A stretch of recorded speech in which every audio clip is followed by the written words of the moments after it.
Welcome to week 2, EDUT 520. I hope everyone had a good first week.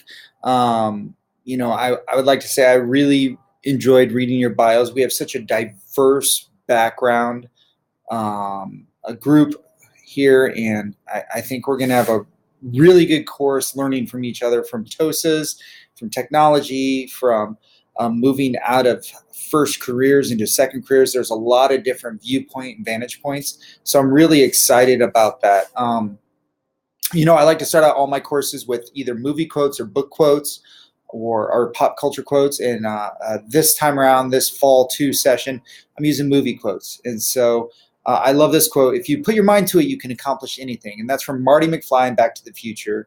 It seems kind of silly that's a cheeky 80s film has such a powerful quote, but it really speaks to the human condition of perseverance. And you guys are part of that condition. You are persevering through all your work and all your other duties. And so thank you for doing that. And I look really forward to learning alongside you. And I truly do mean that.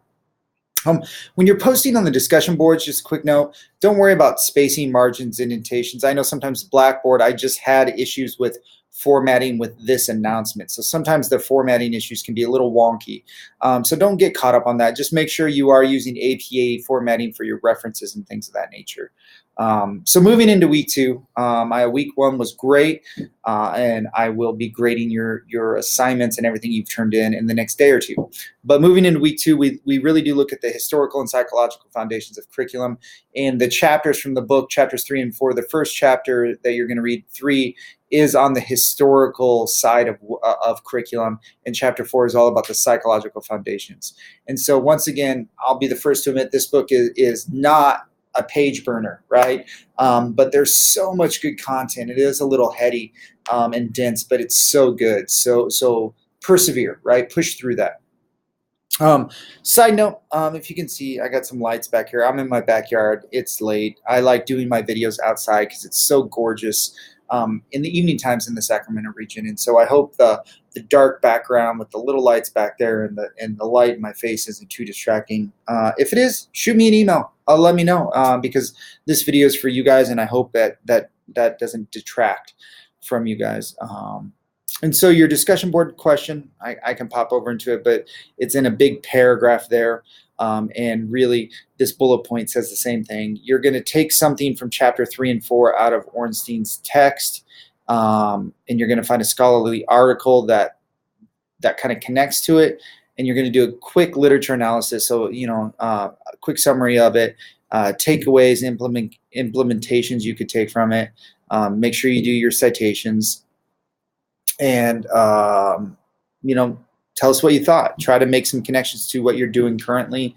And you can read the whole thing right here. I pulled out the hot pieces of it because that was a big paragraph for discussion posts. Initial is always due on Thursday, and your responses are due Sunday.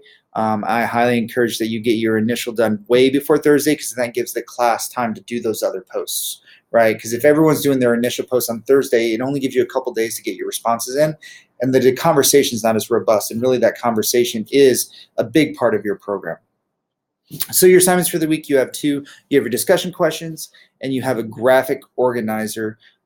So I'm going to go ahead and click on that. And here is your little description. It's a paragraph, all right? It's worth 20 points. Using the graphic organizer provided, fill in the empty boxes and using support from the text. So you create a Word doc file. It says Word doc, Google Doc. Click Google Doc, and they see download and save. And so this is an older one. Really what you're going to do is you're going to click on this graphic organizer here, which is going to pop up, and you're going to go to File, and you're going to make a copy. And when you make a copy, it's going to ask you where to sign it. I'd highly recommend that you create folders for each of your courses. So maybe on your Google Drive you have, program folder, and then within that EDUT 501, and then EDUT 520, and then have all your different courses. So you're definitely organized in there. And then what you're going to do is you're going to go in and you're going to do what it says. You're going to fill it out. It's not a hard assignment. You got to go through the reading first, so it does take some time, but it's not a complex assignment. And then you'll submit that via the Submit tab. So for this week, it's kind of a light week as far as all that goes. I will say, once again, the reading's heavy.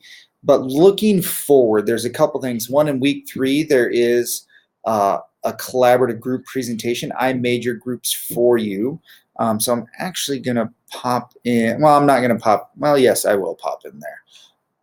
So let me go to groups. I'm going to open it in a new tab here. And you can see that there's 3 groups with members of 4, 4, and 3.